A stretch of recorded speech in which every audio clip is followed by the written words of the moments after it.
자, 오늘은 출애굽기 21장 1절부터 특별히 그게 내가 백성 앞에 세울 법규는 이러하니라. 저 법규라는 단어. 여러분 주변에 미스파팀 여러 되어 있습니다. 그죠? 미스파팀. 쉽게 말해 저 법규들은 이런 겁니다. 우리 지난주에 들었던 십계명이 우리나라의 헌법과 같은 것이라면 그 하부법, 여러분 법구조가 헌법이 있으면 그 밑에 국회에서 입법하는 법이 있고 그 법 밑에는 대통령령으로 지정할 수 있는 시행령이라는 게 있고 그 시행령 밑에는 또 세부규칙으로 각 부처별로 할 수 있는 시행규칙이라는 것이 있거든요. 만일에 뭐 국세기본법 같은 국세기본법은 세금의 관계법을 국세징수법 같은 것을 국회에서 만들어요. 그러면 그 국회 기본법이나 징수법의 시행령은 대통령령으로 명령해서 그 하부법을 만들어요. 그 하부법에 없는 것은 재무부에서 그들과 관계된 시행규칙을 만들어서 이렇게 헌법 정신에 맞게 법도 만들고 그 법 정신에 맞게 대통령령도 만들고 그 대통령이 맞게끔 하부 규칙도 만드는 것이 오늘 세상 법이기도 하거든요. 그러니까 오늘날 제 법규라는 것도 마찬가지입니다. 우리가 지난주 배웠던 십계명, 그 십계명의 하부법이라고 생각하면 돼요. 십계명 정신을 가지고 세부적으로 우리가 하나님 사랑과 이웃 사랑을 어떻게 실천할 것인가 한 규정들을 법규 또는 미스파팀이라고 하나요. 그래서 미스파팀은 앞에 보시다시피 저렇게 우리가 표시되거든요. 미스파팀. 뿌리어근부터 살펴보겠습니다. 뿌리어근, 샤파트. 우리 들었죠? 샤파트는 뭐예요? 재판하신 하나님. 샤파트의 하나님. 우리 들었어요. 그죠? 재판하신 하나님, 심판하신 하나님. 이 샤파트가 그대로 어근으로 가면 미시파트. 심판할 때, 재판할 때 뭐 가져가죠? 법 가져가죠. 그죠? 그래서 그 미시파트는 법, 판결, 법규, 율법 이런 뜻이에요.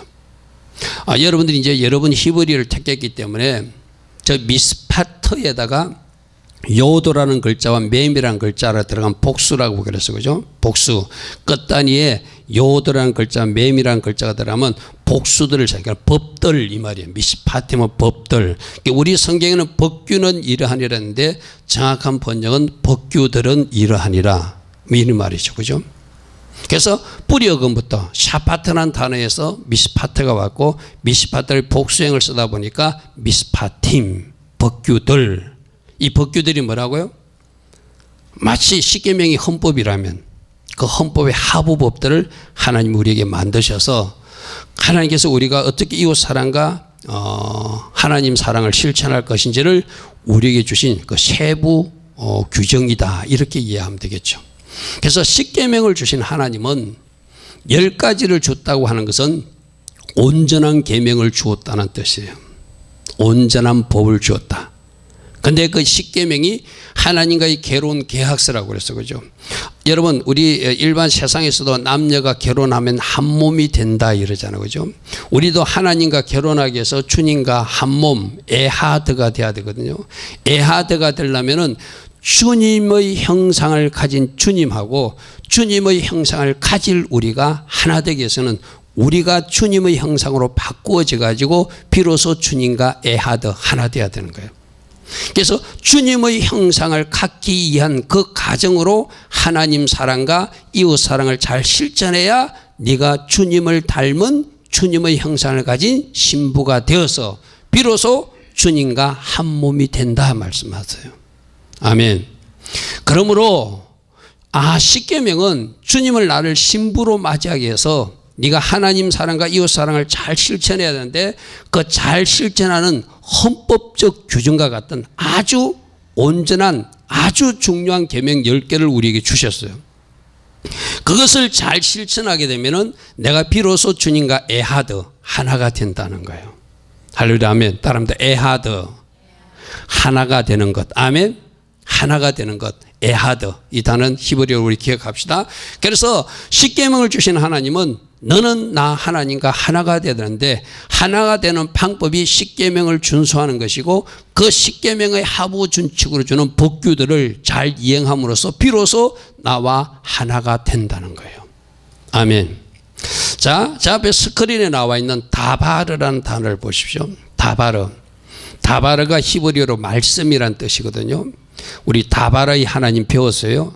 기억납니까? 잊었습니까? 다바라의 하나님. 저 다바라는 글자가 달레트라는 글자와 베이트 레시라는 글자로 되어 있어요. 베이트 레시는 아들이라는 뜻이죠. 그죠? 그러니까 아들 예수께 달레트 문을 열어주는 사람. 할렐루야 하면 아들 예수께 문을 열어주는 사람, 아들 예수께 자기 자신을 종속시키는 사람, 그들이 지키는 계명이 십계명이라는 거예요. 그래서 예수님께 문을 열어주기 위해서 우리는 십계명을 지키는 것이고 예수님과 한 몸이 되기 위해서 우리는 십계명을 지키는 것인데 다바르란 단어가 아들 예수께 문을 여는 것이 바로 말씀이다. 십계명이다 이렇게 말해요. 할렐루야 아멘. 여러분들도 마음의 문을 열어야 비로소 부부가 하나가 되잖아요. 우리가 누구께 문을 열어줘야 돼요? 예수께 문을 열어주는 것. 그게 바로 말씀이라고 우리가 오늘 이렇게 확인합니다. 그러므로 아들 예수께 문을 열어주기 위해서 십계명을 잘 지키되 십계명의 하부법으로서의 미시타핌. 제가 앞에 표를 저렇게 표현했습니다. 미시타핌은 십계명을 실천하는 구체적인 방법들인데 헌법의 저 십계명이 있다면 그 밑에 하부법으로 법이 있고 국회에서 만드는 법이 있고 대통령령으로 만드는 시행령, 법령이 있고 각 부서에서 만드는 시행규칙이 있는데 이 미시타핌이라는 것은 바로 그 하부법. 오늘날 뭐 정치권에서도 이상한 이야기 있잖아요. 뭐 이상한 뭐 법무장관이라는 사람이 국회에서 만든 법을 무시하고 자기 하부법으로 뭐 공소장을 뭐 공개하니 안 하니 뭐 그랬죠. 그죠? 그게 저 보십시오. 항상 하부법은 상위법에 총속돼야 돼. 상위법 정신에 맞아야 돼요. 그래서 헌법 정신에 맞게 국회에서 법을 만들어야 되고 국회에서 법을 만들면 그 국회에서 만든 법에서 임한 사항만 가지고 대통령이 령을 만들고 각 부에서 규칙을 만들어야 되거든요. 오늘날 우리나라의 이상한 정치 지도자는 국회에서 분명히 법을 만들어주는데 자기가 만든 자기의 가진 훈령으로 뭘 뒤집어 보겠다는 이상한 사람이 생겼어요. 저거는 성경적으로도 틀리고 세상 법으로도 틀린 거예요. 그래서 오늘 우리에게 주는 십계명은 마치 헌법적 이치에 있는 중요한 어떤 가르침이다. 그 하부 가르침으로 세세한 규칙들 가르침을 주는 것이 바로 미시파팀이다.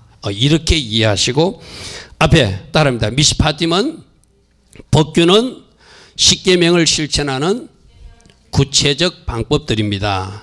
아멘. 그런데 이 십계명을 구성하는 구체적 방법들을 보통 613가지라고 그러거든요. 그래서 이 613가지가 왜 613가지인가 연구하는 학자가 이렇게 주장하는 학설입니다. 뭐 반드시 이런 건 아니다. 성경에 보면 하라가 248개, 하지 마라가 365개. 우리가 뭐 해서는 안 되는 규정이 365개고 해야 된다 하는 것이 248개라는 합해서 613가지라는 것. 저것을 유대인 학자는 이렇게 설명합니다. 우리 인체 조직이 그분은 뭐 뼈마디를 뭐 어떤 의학자에게 물어봐가 잘 세웠는데 우리 뼈마디가 248개로 구성되어 있답니다. 그리고 하지 말라는 것은 365일과 연결되어 있다. 그래서 주님과 한 몸 되기 위해서 날마다 내 뼈마디마다 새겨야 될 법들이 613가지 법규들이다. 상당히 일리 있는 해석이에요. 오늘 여러분들도 성경에 나오는 법은 날마다 내 뼛속 깊이 새겨야 될 하나님의 법들이에요. 아멘. 아멘.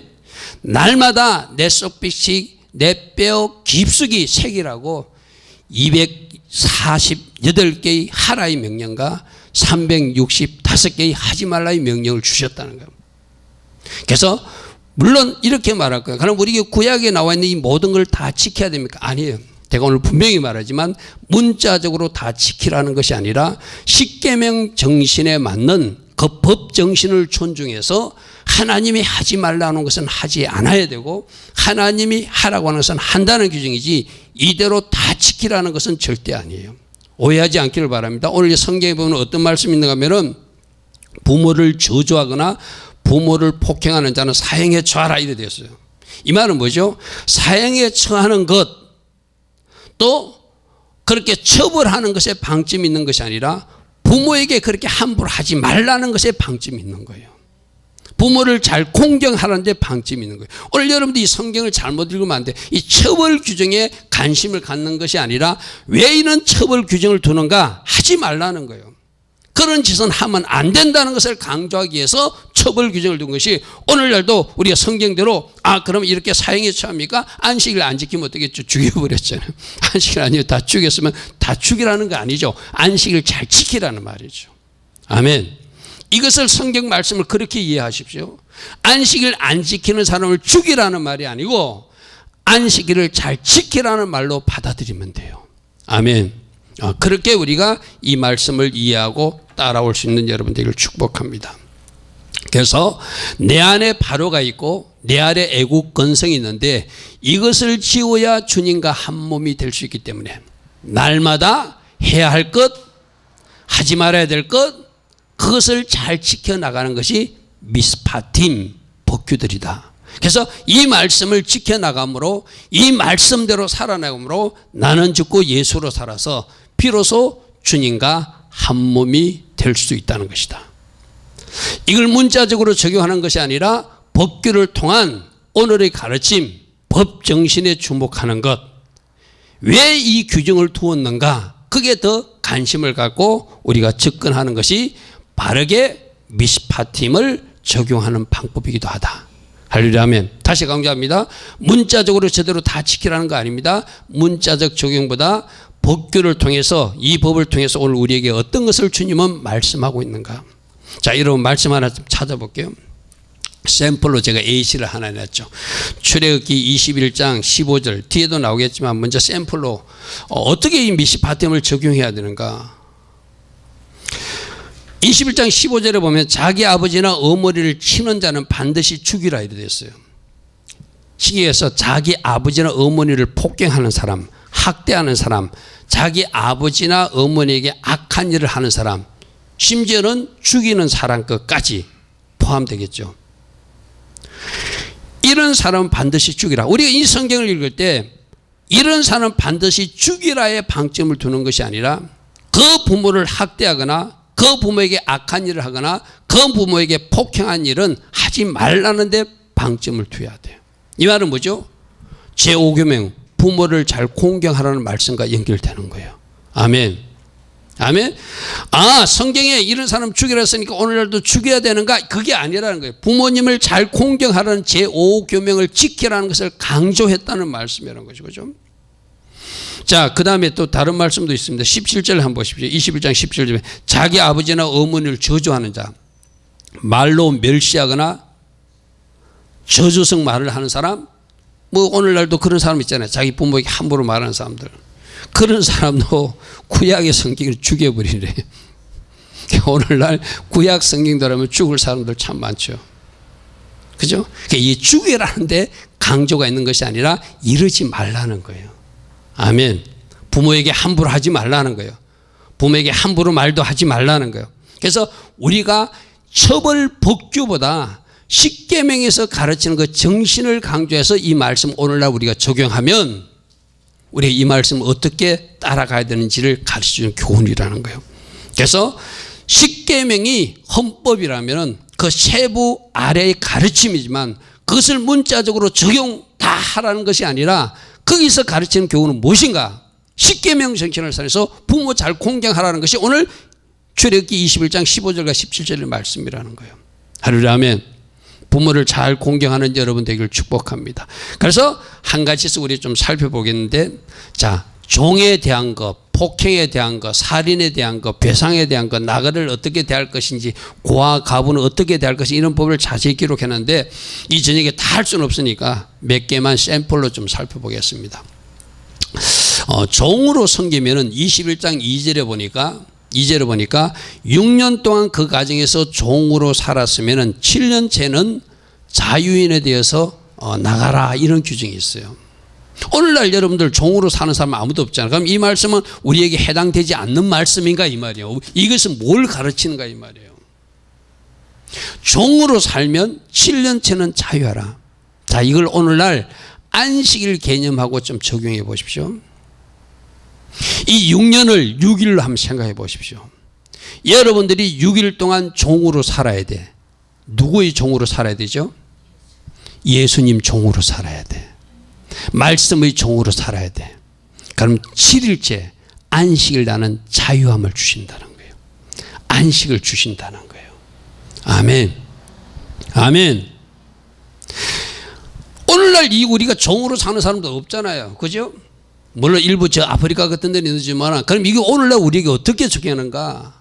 6년 동안 주인을 잘 섬기면 7년째 자유를 누렸시, 이 6년은, 6일은 이 땅의 삶을 의미하거든요. 이 땅에서 우리가 그리스도의 종이 되어 살면, 말씀의 종이 되어서 사면 7일 되는 그날, 안식일이 되는 그날, 천국에 들어가는 그날 진정한 자유인으로의 축복을 우리에게 주신다는 것이요. 할렐루야. 아멘. 그러면 오늘 이 말씀을 통해서 우리는 뭘 가르침을 받아야 되죠? 하나님을 잘 섬겨서 내가 그리스도의 종으로 살면, 말씀의 종으로 살면 이 땅에서도 주님 주시는 안식과 자유가 있고 진리가 너희를 자유케 하리라 했잖아요. 할렐루야. 아멘. 할렐루야. 아멘. 저 천국에 들어가서 진정한 자유를 누리는 하나님의 사람이 되니 우리는 지금도 계속 종으로 살아야 된다. 아멘. 그래서 이 말씀에 보면은 나중에 7년째가 돼가지고 너 이제 나가라 해도 안 나간다는 사람이 있다는 거예요. 오늘 우리가 그래야 돼. 여러분 보고 아무리 우리 주님이 너 자유인으로 나가라 해도 아닙니다. 저는 주님의 종으로 살 것입니다. 말씀의 종으로 살 것입니다. 성령의 포로된 자로 살 것입니다. 이 종으로 계속 살겠다는 사람이 자기 귀에 송곳으로 흔적을 남기듯이 우리는 그리스도의 종의 흔적을 가지고 살아야 된다고 오늘 주님 우리는 이 말씀을 통해서 우리에게 가르치고 있는 거예요. 아멘. 아멘. 7년째 보십시오. 7년째. 5절 보십시오. 5절. 만일 종이 분명히 말하기를 내가 상전과 내 처를 사랑하니 나가서 자유인이 되지 않겠노라 하면 상전이 그를 데리고 재판장으로 갈 것이요 또 그를 문이나 문설잡으로 데려가서 그것에다가 귀에다가 송곳으로 그의 귀를 뚫을 것이라. 그는 종신토록 그 상전을 섬기는 종으로 살게 될 것이다. 우리 보고도 내가 너에게 자유를 줬어, 네 자유인으로 살아도 돼, 그렇게 말해도 주님 아닙니다. 나는 주님의 종으로, 말씀의 종으로 계속 살기를 원합니다. 내가 그리스도의 종의 흔적을 가지고 살기를 원합니다 라고 하는 사람이 진정한 자유인이 될 수 있는, 아멘, 진정한 안식에 들어갈 수 있는 참된 사람들이라고 오늘 출애굽기 21장을 통해서 오늘 우리에게 주시는 교훈이 있는 거예요. 아멘. 아멘. 그러므로 우리 모두 어떻게 해야 되냐? 따라합니다. 저는 주님의 종으로, 말씀의 종으로 종의 흔적을 가지고 일주일 동안, 내 평생 동안 살아가서 주님 주시는 참 안식과 자유를 누리는 자유인이 될 것입니다. 아멘. 아멘. 오늘 출애굽기 21장을 통해서 오늘 우리에게 적용할 것은 너 어디 가서 누구의 종이 되어서 계속 살라는 것이 아니라 그리스도의 종으로 살아달라고 우리 주님은 우리에게 부탁하신다는 거예요. 할렐루야. 아멘. 이렇게 말씀을 적용하라는 거예요. 자, 살인하지 말라. 12절 보십시오. 사람을 쳐 죽은 자는 반드시 죽일 것이다. 아까도 이야기했습니다. 처벌에 방점을 두지 마라. 살인하지 말라고 하는 제6계명을 그대로 잘 지키라는 당부죠. 그죠? 그래서 처벌 규정을 두어서 결국 뭐 하지 말라는 거예요. 살인하지 않도록 하는 것이 12절의 법규요, 미스파팀이에요. 할렐루야. 아멘. 근데 여기서 우리가 하나 살펴볼 것은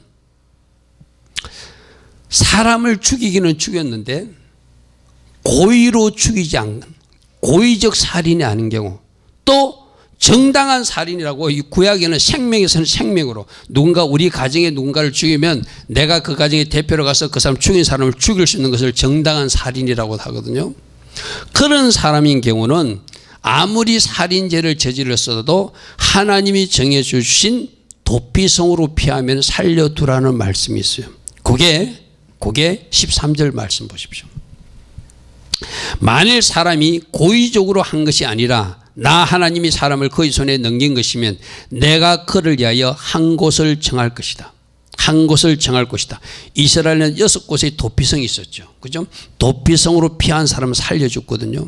이 도피성은 뭐냐면은 우리가 오늘 오전에도 들었습니다. 아무리 흉악한 죄를 지어도 아무리 더러운 옷을 입어도 도피성이신 예수께 피한 사람은 그 모든 죄가 용서받습니다. 아멘. 아멘.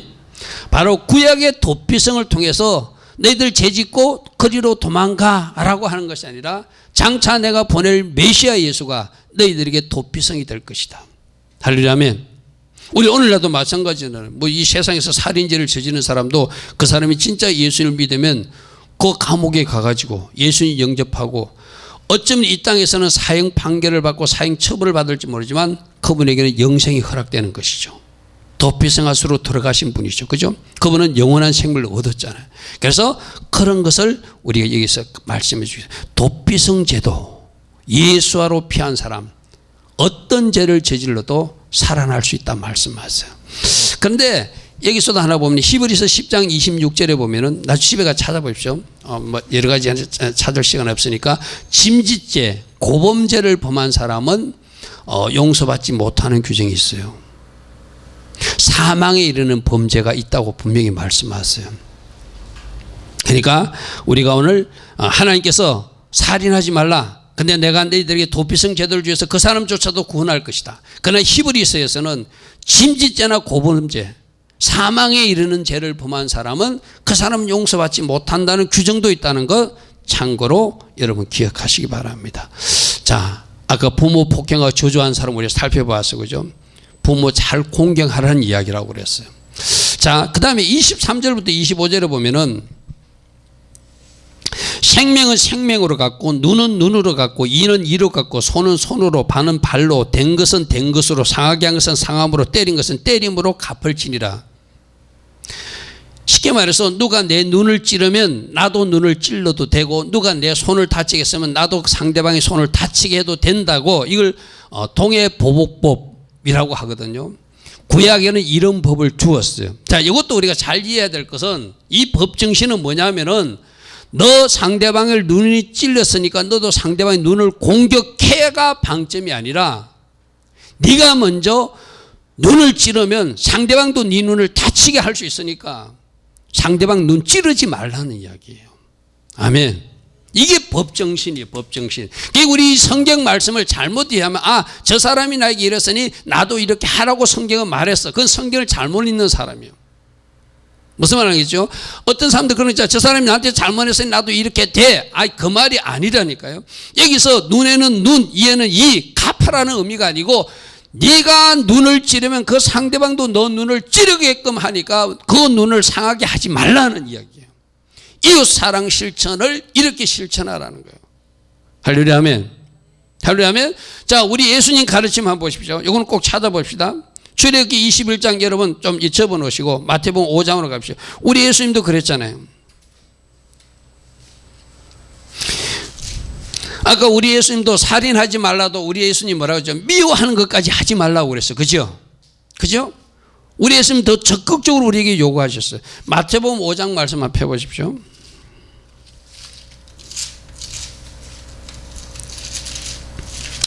마태복음 5장 38절부터 한번 봅니다.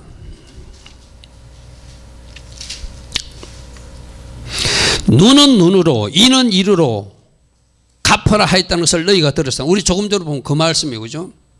원래 눈 찌르면 너도 눈 공격하면 돼. 손 다치면 손 다치도 때리면 때려도 돼 라고 너희는 들었지만 나는 너에게 이르노니 악한 자를 대적하지 말라.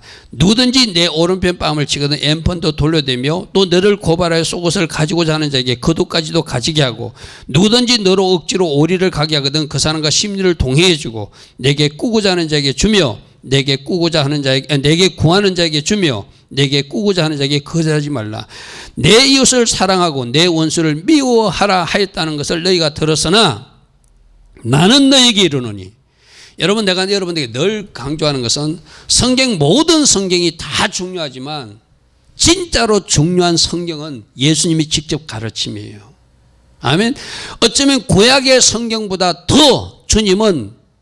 높은 수준의 의를 우리에게 요구하시면서 마지막으로 복음적으로 우리가 이 말씀 어떻게 이해하는지 해석해 주셨어요. 그래서 나는 너에게 이르노니, 쉽게 말해서 아까 눈에는 눈, 이에는 이, 그렇게 하지 말라는 거예요. 나는 너에게 이르노니 너희 원수조차도 사랑하고 너희를 박해하는 자를 위해서 기도하는 사람이 되라고 나는 너에게 가르친다는 거예요. 이게 왜 이렇죠? 십계명이 하나님 사랑과 이웃 사랑이니까 그 이웃 원수조차도 사랑해 주라는 거예요. 그 이웃 원수조차도 위해서 기도해 주라는 거예요. 여러분 오늘 이 말씀 우리에게 적용해 보십시오. 오늘 여러분들이 미워하는 사람들 아마 생각나는 사람이 있을 거예요. 정치 지도자든 이웃 사람이든. 그래서 여러분들이 입으로 열어서 그 사람들에서 기도가 안 나와. 그 사람들을 도저히 사랑할 수 없어. 그러면 우리는 이 예수님이 가르침에 아직 미치지 못한 주님과 애하드 될 준비가 안 된 사람들이에요. 주님과 한 몸 되기 위해서 준비가 안 된 사람들이에요. 아멘. 아멘. 그러면 어떻게 해라? 원수조차도 사랑하고 그 핍박자조차를 위해서 기도하는 사람이 되었을 때 비로소 너희들은 십계명 정신을 바르게 오늘날 살고 있는 나와 한 몸 될 수 있는 신부들이라는 거예요. 아멘. 아멘. 이 이치까지 우리가 잘할 수 있기를 축복합니다. 아멘. 자, 출애굽기 22장으로 돌아가 보면은 상대방에게 잘못했을 때는 정당하게 배상해 주라 이런 말씀이 있어요. 특별히 도둑질을 했을 때는 소는 5배로 갚고 양은 4배로 갚아라. 이것도 갚는 것에 주안점을 두지 말라는 거예요. 도둑질 하지 말라고 한 제8계명의 정신으로 너희들이 도둑질하면 이렇게 많은 벌금을 물게 되니 하지 말라는 데 강점이 있다는 거예요. 아멘. 아멘. 자, 그래서 5절 한번 보십시오. 22장 5절에 보니까 22장 5절에 보면은 사람이 밭에서나 포도원에서 짐승을 먹이다가 자기 짐승을 놓아 남의 밭에서 먹게 하면 자기 밭의 가장 좋은 것과 자기 포도원의 가장 좋은 것으로 배상하라. 상대방에게 피해를 줬으면 너희 집에 있는 가장 좋은 물건으로 그 집에 보상해 주라는 거예요. 그 기본 바탕은 뭐죠? 이웃을 사랑하기 때문에 이웃에게 해를 끼치지 말라는 거예요. 그래서 이웃에게 상하거나 주면 반드시 보상하라고 가르치는 것이 성경적 가르침입니다. 이 배상의 법도 그 기초는 뭐라고요? 이웃 사랑이라는 거예요. 이웃 사랑. 할렐루야 아멘. 16절 한번 보십시오. 22장 18절 무당 살려두지 마라. 이 왜 이 규정이 있을까요? 그 무당 미워하라는 것이 아니죠. 이게 좀 무당 죽이라는 이 말이 아니죠. 뭐 하는 거죠? 저 무당들이 너희들을 우상을 섬기게 하니까 우상 숭배에 다른 신을 섬기게 하는 것들이니까 그 섬기는 것들을 제거하라는 의미예요. 이것도 뭐예요? 하나님 잘 섬기기 위해서 20절에도 그랬잖아요. 여호와 외에 다른 신에게 제사를 드리는 자는 멸할 것이다. 이렇게 강력한 죽인다. 너희들 반드시 죽여 없앨 것이다 라고 관한 이유는 뭐예요? 거꾸로 하나님만 잘 섬기라는 이야기죠. 십계명에서 다른 신을 두지 말고 우상을 만들지 말라고 한 그 1, 2계명을 잘 지켜라. 그 말씀을 풀어서 오늘 22장 18절과 20절에서 저렇게 규정하고 있다는 거예요. 이웃사랑 실천에서는 21절부터 24절 한번 보십시오. 너는 이방 나그네를 압제하지 말고 그들을 학대하지 말라. 너희도 애굽 땅에서 나그네였기 때문이다. 나그네 잘 선대라. 너희들도 옛날에 그런 나그네 신세가 있었어 이 말이죠. 또 너는 고아나 가부도 해롭게 하지 말라. 내가 만일 그들을 해롭게 함으로 그들이 내게 부르짖어 기도하면 내가 반드시 그 부르짖음을 듣고 나의 노가 맹렬함으로 내가 칼로 너희를 죽이리니 너희 아내가 가부가 되고 너희 자녀가 고아가 되리라. 이것도 지혜의 이 방점 막 처벌 부분은 방점하지 말고 고아 불쌍하니까 내가 잘 돌봐라. 네가 고아를 무시하고 가부를 무시하면 어쩌면 네 아내가 가부가 되고 네 자녀가 고아가 될 수도 있으니 그거 생각해봐라. 그러면 너 지금 잘할 수 있지 않니? 이 말이죠. 결국 이 말도 어떻게 하는 거예요? 가난한 이웃, 없는 이웃들을 잘 대우하라는 거예요. 할렐루야 아멘. 25절부터 27절 보십시오. 내가 만일 너와 함께한 백성 중에서 가난한 자에게 돈을 구워주면 너는 그에게 채권자 같이 하지 말고 이자를 받지 말라. 내가 만일 이웃의 옷을 전당 잡거든 해지기 전에는 그가 그 옷이 이불로 덮고 자야 될 것이니까 반드시 돌려주라. 그것이 유일한 옷이라. 그것이 그의 알몸을 가리러 오신즉 그가 무엇을 입고 자겠느냐. 그가 내게 부르짖으면 내가 들으리니 나는 자비로운 하나님이니 너희들도 나의 자비를 가지고 그들을 잘 선대하라. 아멘. 기초는 뭐죠? 이웃 사랑을 잘 실천하라. 특별히 없는 사람들, 나그네, 고아, 가부 이런 사람들을 잘 도와주라. 이렇게 가르쳐요. 그 다음에 하나님 섬길 때 어떻게 하나님을 섬기는가. 22장 28절에 너는 재판장을 모독하지 말라 이랬어요. 물론 이 세상에도 재판장이 있어요. 지도자 있어요. 여기서 재판장은 하나님을 상징하는 말이기도 해요. 진짜 재판장은 누구시다? 하나님이시다. 재판장을 모독해서 하나님 이름을 망령되게 한 것이에요. 여러분 왜 지도자를 저주하지 말아야 되죠? 그 지도자를 누가 세웠기 때문에? 하나님이 세우셨기 때문에. 하나님을 잘 섬기는 사람이라면 하나님이 세우신 지도자나 재판장도 함부로 말하면 안 되고 또 우리 영원한 재판장 하나님에 대해서도 함부로 망령되이 말하지 마라. 제3계명의 말씀을 풀어준 말씀이 이 출애굽기 22장 28절 말씀이라는 거예요. 29절 보십시오. 우리가 하나님 앞에 드려야 될 것. 너는 네가 추수한 것과 네가 짜낸 것을 바치기를 더디하지 말라.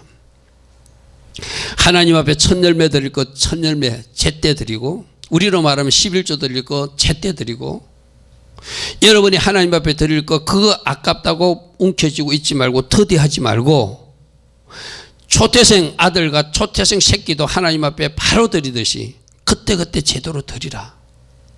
할렐루야 아멘. 여러분들도 하나님 앞에 드려야 될 것 더디하지 않기를 바랍니다. 바치기를 더디하지 말라. 할렐루야 아멘. 할렐루야 아멘. 자 그리고 31절은 너희는 내게 거룩한 사람이 될지니 덜에서 짐승에게 찢긴 동물의 고기는 먹지 말라. 왜 죽은 찢어진 고기는 뭐가 있죠? 찢어진 고기는 피를 흘리겠죠. 피는 누구의 것이다? 하나님의 것이다. 아멘. 그러므로 부정한 고기, 찢긴 고기, 피 섞인 고기 이런 것도 먹지 말라. 이것을 자세하게 말해요. 그럼 오늘 우리는 부정한 거, 뭘 부정한 거? 음식뿐만 아니라 음식에서도 뭐 하나님이 뭐 먹지 말라는 거 여러분 이건 내가 좀 찝찝해. 내 믿음 안에서는 안 먹어도 좋겠다는 거 여러분 먹지 마십시오. 우리는 음식보다 이 세상에 여러 가지 우리가 먹지 말아야 될 게 너무 많죠. 먹지 말아야 될 TV 프로그램, 먹지 말아야 될 영상물, 먹지 말아야 될 유튜브 영상 뭐 여러 가지 많잖아요.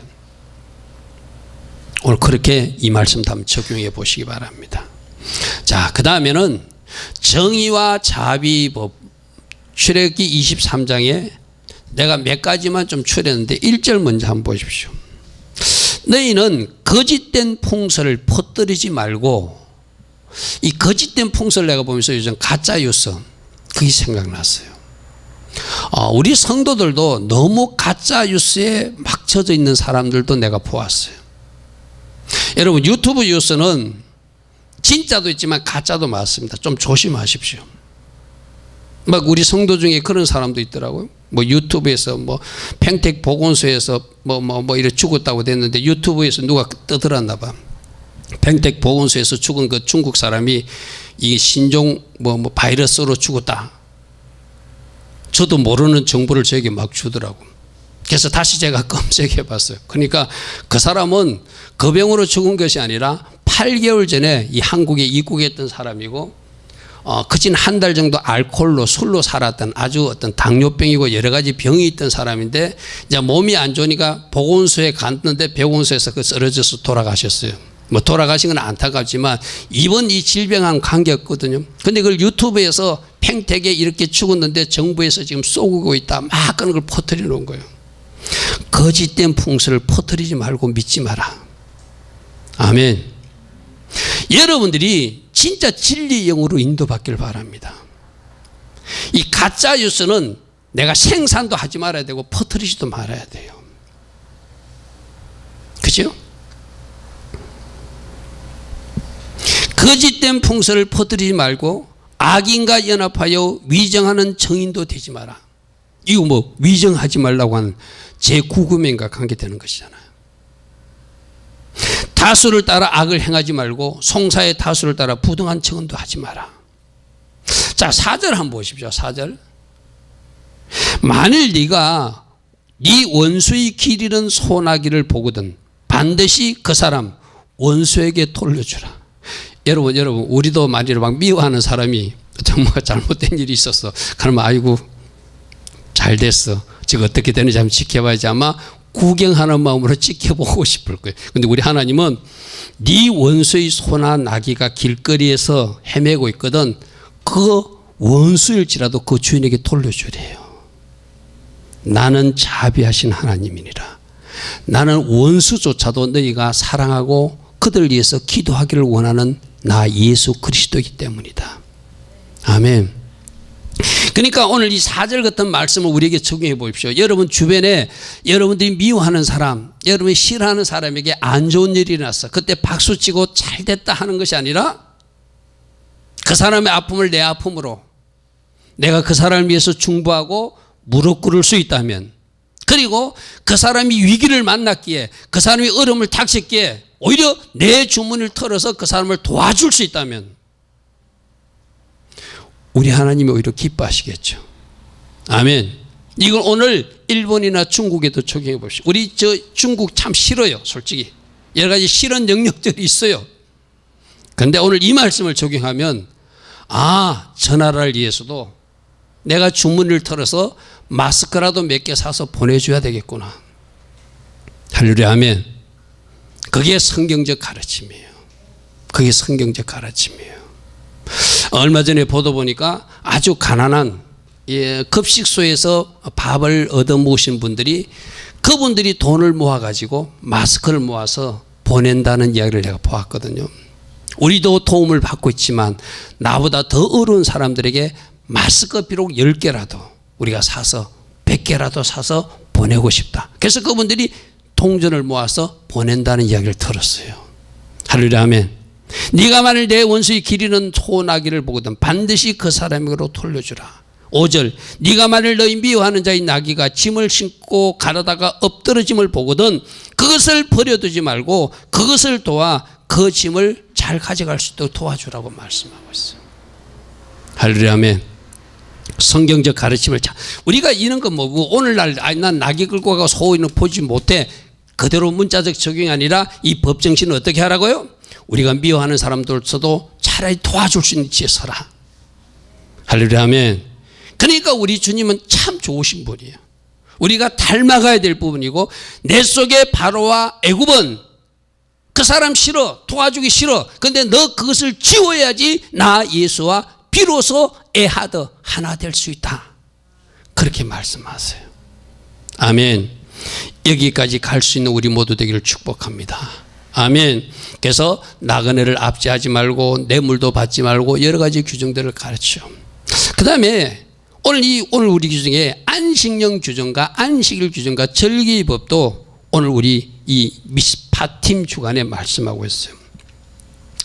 자, 여러분 10절 11절 보겠습니다. 23장 10절 11절. 너는 6해 동안에 너희 땅에서 파종하여 그 소산을 거두고 7째에는 갈지 말고 묵혀두라. 여러분 한번 생각해 보십시오.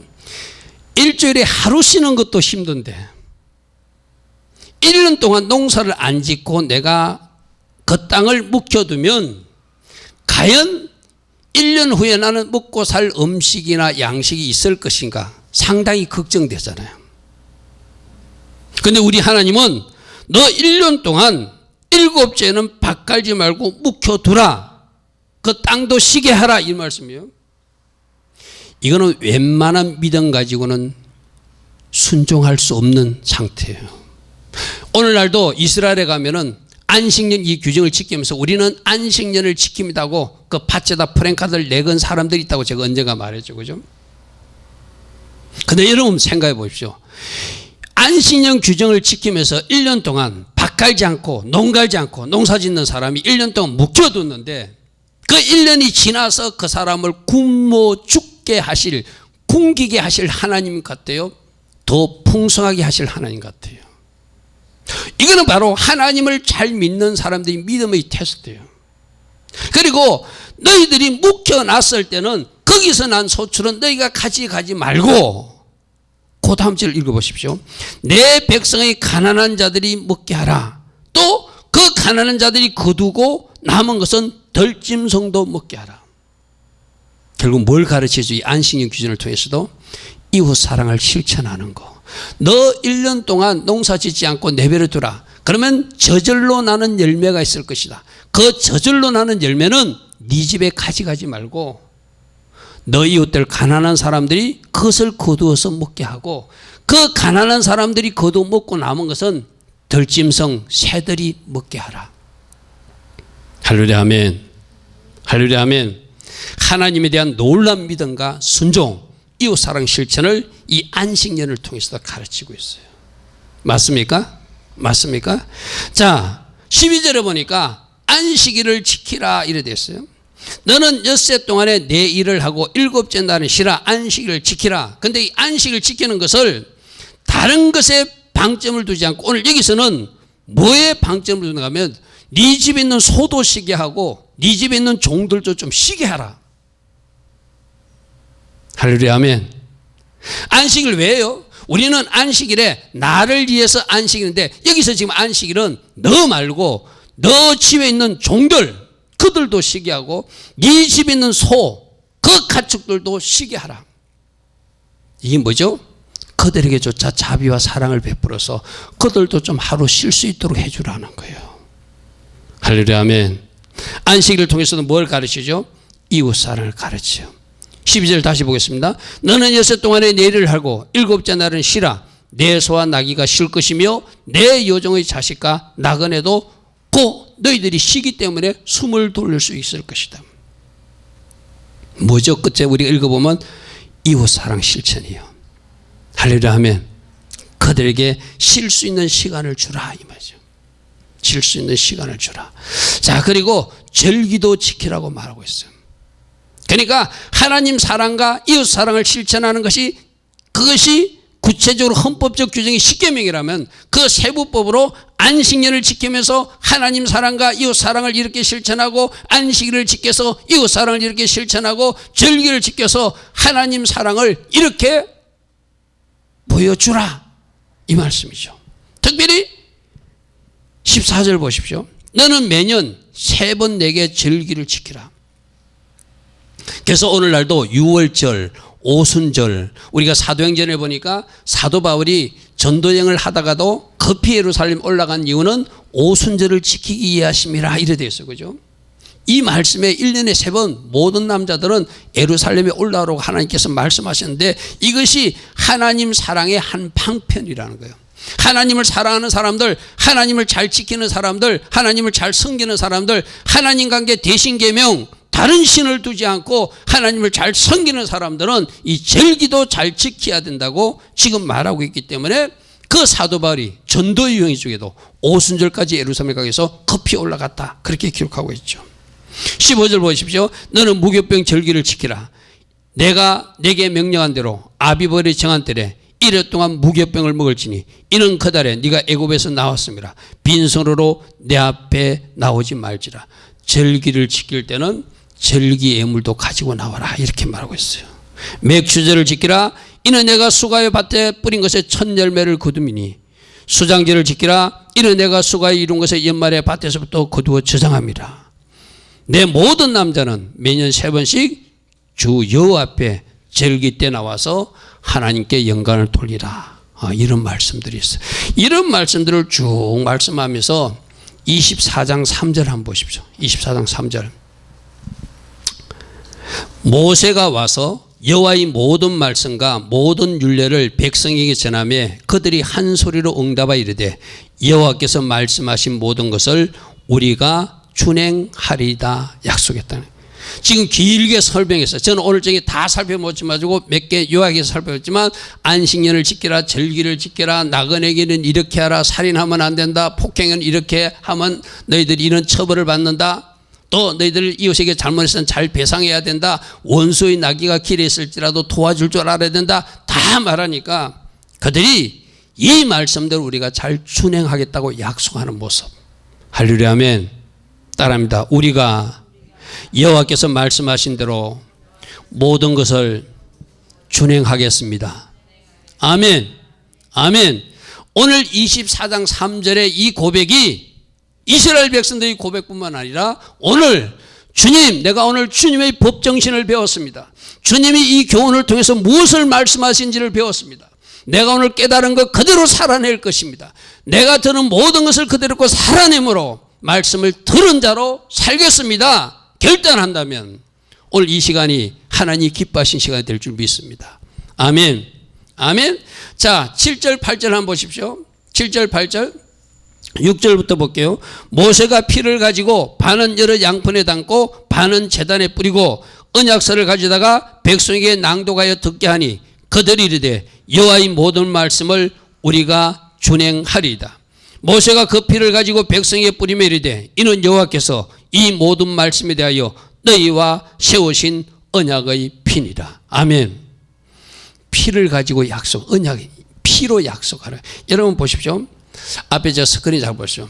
모든 말씀을 다 기록하고 나서 10귀 등을 세우고 나고 번제와 화목제를 드리고 피를 제단에 반 뿌리고 피를 반은 백성에게 뿌리면서 그 언약서를 낭독하니까 백성들이 피를 뿌려가면서 우리가 이제 그 약속을 지킬 것입니다. 약속하는 장면이 오늘 모습이에요. 할렐루야 아멘. 할렐루야 아멘. 따라합니다. 우리가 준행하겠습니다. 여호와의 말씀을 다 준행할 것입니다. 아멘. 아멘. 오늘 이 결단과 은혜가 여러분 모두에게 임한 은혜 되기를 축복합니다. 그래서 오늘 우리가 배울 것은 뭐죠? 십계명이라고 하는 큰 그림을 주시고 그 세부 준칙으로 어떻게 지켜나갈 것을 세세하게 말씀하셨는데 법에서는 그렇게 하면 안 돼, 이렇게 해야 돼, 구체적으로 말씀해 주시는 게 있다는 거예요. 어떻게 하면 처벌받는다, 이게 강조점을 두는 것이 아니라 그것 하지 말라는 것은 하지 말고 하라는 것은 해다오. 오늘 오전에도 우리가 들었습니다. 너희들 옷을 내가 더러운 옷을 깨끗한 옷으로 아름다운 옷으로 바꿔줄 것이야. 너희들 죄를 내가 다 넘겨줄 것이야. 근데 너희들이 할 것은 내가 하는 말씀대로 살아내는 거라고 말씀했어요. 아멘. 오늘 들은 말씀을 여러분 삶에 잘 적용해서 주님은 내 안에 있는 바로, 내 안에 있는 애굽 이거 치워서 나 예수와 연합하라고 말씀하시는구나. 주님, 내 안에 아직 이런 찢기가 있었습니다. 이런 애굽이 있었습니다. 이런 바로가 있었습니다. 이것을 제가 이제 치워내서 주님과 한 몸 애하드 되는데 힘쓸 것입니다. 이런 결단으로 달려간다면 이번 한 주 미스파팀 주간에 우리 주님이 여러분들을 놀랍게 축복하실 것입니다. 아멘. 그런 결단으로 달려가는 이 밤 되기를 축복합니다.